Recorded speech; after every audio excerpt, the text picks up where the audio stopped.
இன்னைக்கு பவிஸ் கிச்சனில் பூண்டு தொக்கு பண்ணலாம் ஃப்ரெண்ட்ஸ். அது எப்படின்னு பார்க்கலாம். அடுப்பில் பேன் வச்சாச்சு. இப்போ ஒரு 6 ஸ்பூன் எண்ணெயை ஊற்றிக்கலாம். இதுக்கு நல்லெண்ணெய் யூஸ் பண்ணால் ரொம்ப டேஸ்ட்டாக இருக்கும்.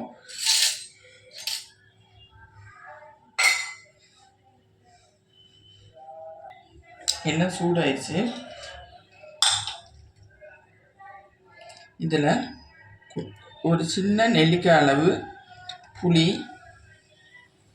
ஒரு 6 வரமிளகாய், இதை நல்லா வறுத்துக்கிடுவோம்.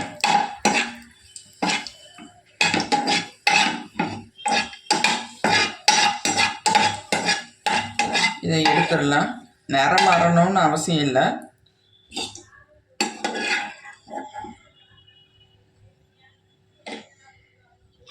இதில் நான் ஒரு பெரிய சைஸ் பூண்டு எடுத்து ஒரு 6, 7 8 வரைக்கும் இல்லை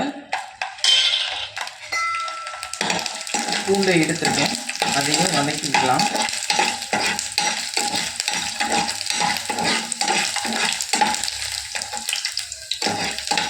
இதையும் எடுத்து வச்சிடலாம். அடுப்பு ஆஃப் பண்ணிடுறேன். இப்போ ஆறிட்டு அரைச்சிடலாம். இதை தண்ணி ஊற்றாமல் எண்ணெயிலேயே இது பண்ணணும், அரைக்கணும். அதனால் கொஞ்சோண்டு எண்ணெய் ஊற்றிக்கலாம். ஆனால் தான் டேஸ்ட்டாக இருக்கும். உப்பு சேர்த்துக்கலாம். நான் 1/4 ஸ்பூன் கல் உப்பு சேர்த்துருக்கேன். கல் உப்பு தான் சேர்க்கணும். இதுக்கு நல்ல மைய அரைச்சாச்சு. இதை பவுலுக்கு ட்ரான்ஸ்ஃபர் பண்ணியாச்சு. நான் கொஞ்சோண்டு தான் அரைச்சிருக்கேன். இதை ஸ்டோருக்கு கூட பண்ணிக்கலாம். 1 மாதத்துக்கு கிடையாது. அதனால் நிறையா நீங்கள் அரைச்சி யூஸ் பண்ணிக்கிட்டு கமெண்ட் பண்ணுங்கள். நான் இப்போ பேனை அடுப்பில் வைக்கேன்.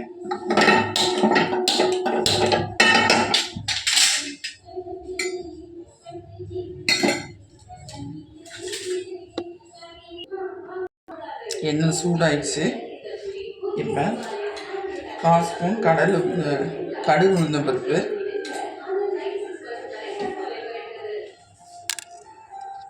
கடுகு நல்லா பொரிஞ்சிருச்சு. இப்போ கொஞ்சம் கருவேப்பிலையும் ஒரு வத்தலும் கிள்ளி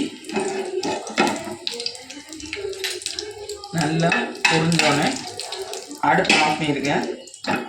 இதை கொட்டிடுவேன்.